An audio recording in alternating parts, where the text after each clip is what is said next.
There are several white solids left out in the lab from the last experiment before spring break 2020.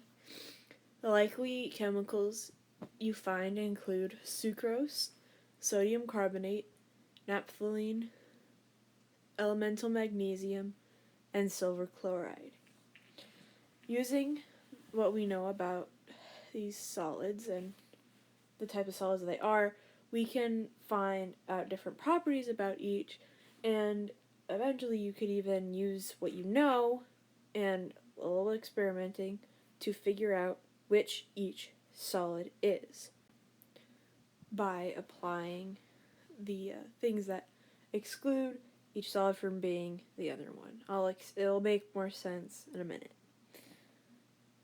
First, let's start by writing down the formulas for each possible substance. So sucrose is C12H22O11, sodium carbonate is Na2CO3, naphthalene is C10H8, and then magnesium is just Mg because it's elemental magnesium, and silver chloride is AgCl. First, we can start by figuring out if things are soluble or insoluble. Sucrose is soluble. We're looking at our rules for solubility. Sodium carbonate is soluble. Naphthalene is insoluble. Magnesium is insoluble, which kind of makes sense because there's nothing to break. And silver chloride is insoluble. So now we know that if you were to put them into water, you could tell which ones were either sucrose or sodium bicarbonate, or naphthalene, magnesium, or silver chloride, so you can kind of separate them into two groups from there.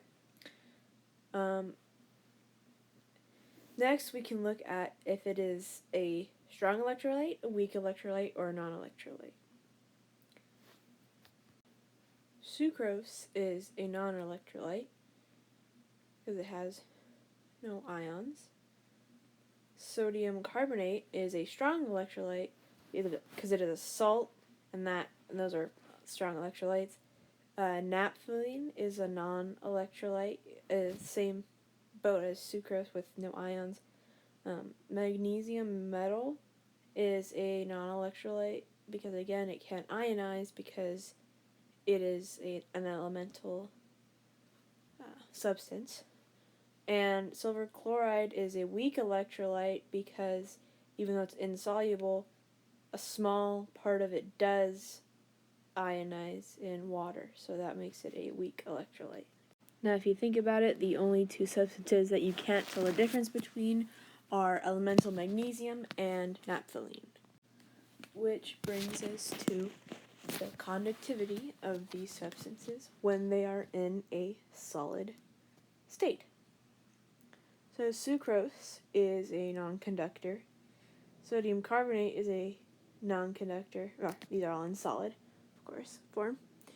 Naphthalene is a non-conductor, but magnesium is a conductor because it is a metal, which means that as a solid it can conduct electricity.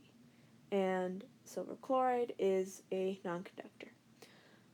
So this lets us tell the difference between magnesium as an element and naphthalene because they look similar. So just some more information on each thing depending on how you want to do it. Sucrose would have the highest boiling point of all of these, or melting point because it's solid, because it has hydrogen bonding, which none of the other ones have, and it is a polar covalent compound.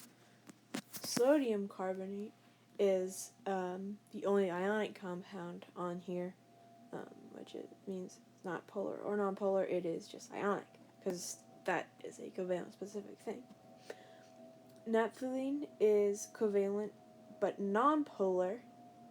Magnesium as an element, of course, has no bonds because it is just magnesium. And silver chloride is covalent and polar. because of all of these factors, you can find out which one is which, like tell them apart from each other.